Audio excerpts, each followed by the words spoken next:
누가복음 12장. 어느새 무리가 수천 명으로 엄청나게 늘어나 서로 발에 밟힐 지경이 되었다. 그러나 예수의 1차적인 관심은 제자들에게 있었다. 예수께서 제자들에게 말씀하셨다. 바리새인의 누룩, 바리새인들의 거칠애에 더럽혀지지 않도록 주의하여라. 너희는 자신의 참 자아를 영원히 감춰둘 수 없다. 머지않아 본 모습이 드러나게 되어 있다. 너희는 종교의 가면 뒤에 영원히 숨을 수 없다. 머지않아 가면이 벗겨지고 진짜 얼굴이 드러날 것이다. 너희가 은밀한 데서는 이렇게 속삭이고 사람들 앞에서는 그와 정반대로 전할 수 없다. 너희가 속삭이며 한 말을 온 동네에 대고 다시 말할 날이 올 것이다. 나의 사랑하는 친구인 너희에게 말한다. 종교 불량배들이 허세를 부리며 위협한다고 해서 침묵하거나 진실함을 잃어서는 안 된다. 물론 그들이 너희를 죽일 수는 있겠지만 그 후에 너희를 어찌할 수 있겠느냐. 그들이 너희 존재의 중심인 너희 영혼에 할 수 있는 일이란 아무것도 없다. 너희는 너희 삶 전체, 몸과 영혼을 그 손에 붙잡고 계시는 하나님만 두려워하면 된다. 애완용 카나리아 2-3마리의 값이 얼마더냐? 푼돈이 아니냐? 그러나 하나님은 한 마리라도 절대 그냥 지나치지 않으신다. 그분께서 너희에게는 더 정성을 쏟으신다. 세세한 것까지 일일이 돌보시며 심지어 너희의 머리카락까지 다 세신다. 그러니 괴롭히는 자들의 이런저런 말에 겁먹지 마라. 너희는 카나리아 수백 마리보다 더 귀하다. 너희는 사람들 앞에서 내 편을 들어라. 그러면 인자도 하나님의 모든 천사들 앞에서 너희 편을 들 것이다. 그러나 너희가 나를 모른 척 한다면 내가 하나님의 천사들 앞에서 너희를 변호해 줄 것 같으냐? 너희가 오해나 무지로 인해 인자를 비방하면 그것은 그냥 넘어갈 수 있다. 그러나 성령을 겨냥해 고의로 하나님을 공격하면 그것은 그냥 넘어갈 수 없다. 사람들이 너희를 회당이나 직결재판소의 재판관 앞으로 끌고 가더라도 너희는 자신을 변호할 일로 무엇을 어떻게 말해야 할지 걱정하지 마라. 꼭 맞는 말이 떠오를 것이다. 때가 되면 성령께서 꼭 맞는 말을 너희에게 주실 것이다. 무리 가운데 누군가가 말했다. 선생님, 제 형에게 명하여 집안의 유산을 제게 공평하게 떼어주라고 말씀해 주십시오. 예수께서 대답하셨다. 이 사람아, 어떻게 내일이 너희의 재판관이나 중재자가 되는 것이겠느냐? 예수께서 사람들에게 말씀하셨다.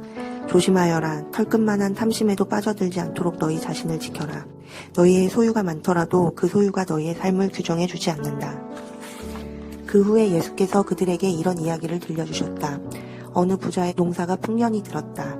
그가 혼잣말로 말했다. 어쩌지? 이 수확물을 두기에 내 창고가 좁구나.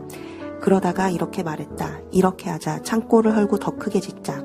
그리고 내 곡식과 재산을 다 모아들이고 내 자신에게 이렇게 말해야겠다. 잘했다. 너는 크게 성공했으니 이제 은퇴해도 좋다. 편안히 내 인생을 즐겨라. 바로 그때 하나님께서 나타나 말씀하셨다. 어리석은 사람아, 오늘 밤 너는 죽는다. 그러면 창고에 가득한 내 재산은 누구 것이 되겠느냐? 너희의 창고를 하나님이 아니라 너희의 자아로 채우면 바로 이렇게 된다. 예수께서 같은 주제로 제자들에게 더 말씀하셨다. 너희는 식사 때 식탁에 무엇이 오르고 옷장에 있는 옷들이 유행에 맞는지 따위로 안다라며 설치지 마라. 너희 내면의 삶은 뱃속에 넣는 음식이 전부가 아니며 너희의 겉모습도 몸에 걸치는 옷이 전부가 아니다. 까마귀를 보아라. 얽매일 것 없이 자유롭고 업무에 속박되지 않으며 하나님이 돌보시니 염려가 없다. 너희는 그 까마귀보다 훨씬 중요하다. 거울 앞에서 설친다고 해서 키가 1cm라도 커진 사람이 있더냐? 그래봐야 소용없는 일인데 왜 야단법석을 떠느냐? 들판에 나가 들꽃을 보아라. 들꽃은 외모 때문에 안달복달하는 법이 없지만 너희는 여태 그런 색깔이나 디자인을 본 적이 있느냐? 이 나라의 남녀 베스트들에서 10명이라도 그 꽃 옆에 서면 초라해 보인다. 아무도 보아주지 않는 들꽃에게도 그토록 정성을 들이시는데 하물며 하나님께서 너희를 돌보시고 자랑스러워하시며 너희를 위해 최선을 다하시지 않겠느냐? 나는 지금 너희로 여유를 갖게 하려는 것이며 손에 넣는데 온통 정신을 빼앗기지 않게 해서 베푸시는 하나님께 반응하도록 하려는 것이다. 하나님과 그분의 일하시는 방식을 모르는 사람은 그런 일로 안달하지만 너희는 하나님을 알고 그분의 일하시는 방식도 안다. 너희는 하나님이 실체가 되시고 하나님이 주도하시며 하나님이 공급하시는 삶에 흠뻑 젖어 살아라. 너희 매일의 삶에 필요한 것을 하나님께서 모두 채워주실 것이다. 뭔가 놓칠까봐 걱정하지 마라. 너희는 내가 가장 사랑하는 친구다. 아버지께서 너희에게 그 나라를 주시기 원하신다. 후하게 베풀어라. 가난한 사람들에게 베풀어라. 파산하지 않는 은행. 강도가 침입할 수 없고 횡령의 위험이 없는 하늘은행, 신뢰할 수 있는 은행과 거래하여라. 너희는 너희 보물이 있는 곳에 가장 있고 싶어 할 텐데 결국 그렇게 될 것이다. 그것이 당연하지 않겠느냐? 늘 옷을 입고 불을 밝혀두어라. 너희는 주인이 신혼여행에서 돌아오기를 기다리며 주인이 도착해 문을 두드리면 열어주기 위해서 깨어서 준비하는 종들처럼 되어라. 주인이 왔을 때 깨어서 일하고 있는 종들은 복되다. 주인이 앞치마를 두르고 그들을 식탁에 앉게 해서 식사를 대접하며 그들과 결혼잔치를 함께 할 것이다. 주인이 밤 몇 시에 오든 상관없이 깨어있는 그들은 복되다. 집주인이 어느 밤에 도둑이 드는지 알았더라면 문도 잠그지 않은 채 밤늦도록 집을 비우지 않았을 것이다. 그러나 너희는 흐트러지거나 긴장을 늦추지 마라. 너희가 예상하지 못한 때에 인자가 올 것이다. 베드로가 말했다. 주님, 이 이야기는 우리에게 하시는 것입니까? 아니면 모든 사람에게 하시는 것입니까? 주님께서 말씀하셨다. 너희에게 묻겠다. 주인이 자기 일꾼들을 맡겨서 그 일꾼들을 제때에 잘 먹이게 할 만큼 사리가 밝고 믿을 만한 관리인이 누구냐? 주인이 나타날 때 자기 본분을 다하고 있는 사람은 복된 사람이다. 그러나 관리인이 주인이 더디 온다 생각하고는 일꾼들을 학대하고 친구들을 불러 모아 파티를 벌여 술에 취한다면 생각지도 못한 때에 주인이 돌아와서 그를 호되게 매질하고 부엌으로 돌려보내 감자껍질을 벗기게 할 것이다. 주인이 무엇을 원하는지 알고도 무시하거나 건방지게 자기 마음대로 하는 종은 흠칫 두들겨 맞을 것이다. 그러나 알지 못해서 일을 제대로 못한 종은 회초리 몇 대로 그칠 것이다. 선물이 크면 책임도 그만큼 큰 법이다. 더 큰 선물에는 더 큰 책임이 따른다. 나는 이 땅에 불을 지르러 왔다.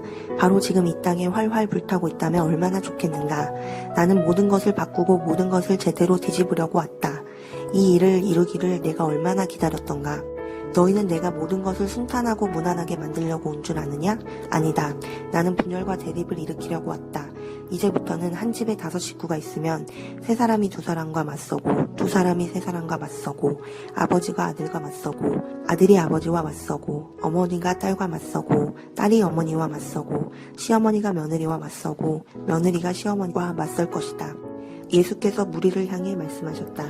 구름이 서쪽에서 오는 것을 보면 너희는 큰 비가 오겠다고 하는데 그 말이 맞다. 또 바람이 남쪽에서 불면 오늘은 덥겠다고 하는데 그 말도 맞다. 사기꾼들아, 너희가 날씨의 변화는 읽을 줄 알면서 지금 우리에게 임한 하나님의 계절의 변화는 왜 읽을 줄 모르느냐? 너희가 반드시 천재가 되어야만 이런 것을 알 수 있는 것은 아니다. 그저 사리 분별만 제대로 해도 안다. 가령 법정으로 끌려갈 때 너희는 너희를 고소한 자와 도중에 타협하기로 결심할 것이다. 사건이 재판관에게까지 가면 감옥에 갇히고 한 푼도 남김없이 벌금을 다 내야 할 것을 너희가 알기 때문이다. 내가 너희에게 요구하는 것은 바로 그런 결심이다.